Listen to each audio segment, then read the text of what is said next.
माजी मुख्यमंत्री आता नाही आहेत, ते गेले. आता मला त्यांना देखील सांगायचं होतं की ज्या कैलासवासी शिवसेना प्रमुखांनी शिवसेना बनवली, या विचारधारेला मारूनच ही शिवसेना बनली. आम्ही पण लालबाग परळमध्ये लहानाचे मोठे झालो. सचिन भाऊंना माहिती आहे, आम्ही सचिन भाऊ एकत्र विचारधारा मारून म्हटलं तर चुकीचं काय म्हटलंय? माझं चुकीचं काय? मी याच्यामध्ये स्पष्टीकरण अजून पुढे जाऊन देऊ शकतो. अजून पुढे जाऊन देऊ शकतो स्पष्टीकरण. तुम्हाला मान्य आहे का सर? मारून म्हणजे काय म्हणायचं? हा, मारून म्हणजे विचारधारा वेगळी करून केलं. पराभूत करून असं म्हणायचं. त्यांना बोलायचा अधिकार आहे ना. हे पा मारणं हा शब्द काही असंसदीय नाहीये. चा इतिहास काढा. सभापती म्हणून 1966चा इतिहास काढा. नक्षलवादी विचारधारा संपवण्याचा काम शिवसेना प्रमुखांनी केला. सभापती महोदय हे नक्षलवादी विचारधारेला खतपाणी घालतायत. नक्षलवादी विचारधारेला खतपाणी घालतायत. सभापती महोदय हे मी खपवून घेणार नाही. अनिल परब साहेबांनी उत्तर द्यावं मला. हे शिवसैनिक नाहीत.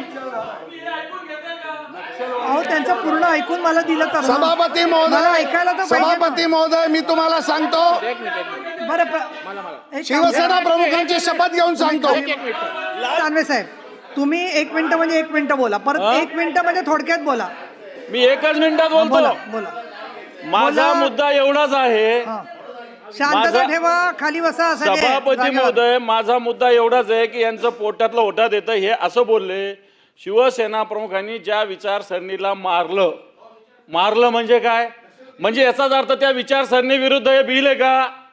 हे बिल त्या आपण नक्सलाइट विषयी बोलतो का वेगळ्या विषयी बोलतोय? आपण नक्सलाइट विषय बोलतो का? कोणत्या विषय बोलतो? हा माझा मुद्दा आहे. तुम्ही शिवसेना प्रमुखांनी तिघांची आरडाओरडी करायची नाही ऍक्च्युली तुम्ही. तर मग मला बोलू मग ते असं काही बोलणार का? शिवसेना प्रमुखांनी या विचारसरणीला मारणार कोणत्या नक्सलाइट विरुद्ध आहे ना हे बिल? तुम्ही असं काय करता? बरं झालं का दानवे साहेब तुमचा नक्सलाइट विरुद्ध बिल दानवे साहेब तुमचा आक्षेप सभापती महोदय हे बिल कशा विरुद्ध आहे? नक्षलवादाविरुद्ध आहे. हे नक्षलवादाविरुद्ध हे कसं बोलतात? बरं ठीक आहे. नाही चला आमचा या बिलाला सभापती महोदय विरोध आहे. आमचा विरोध आहे या सगळ्याला.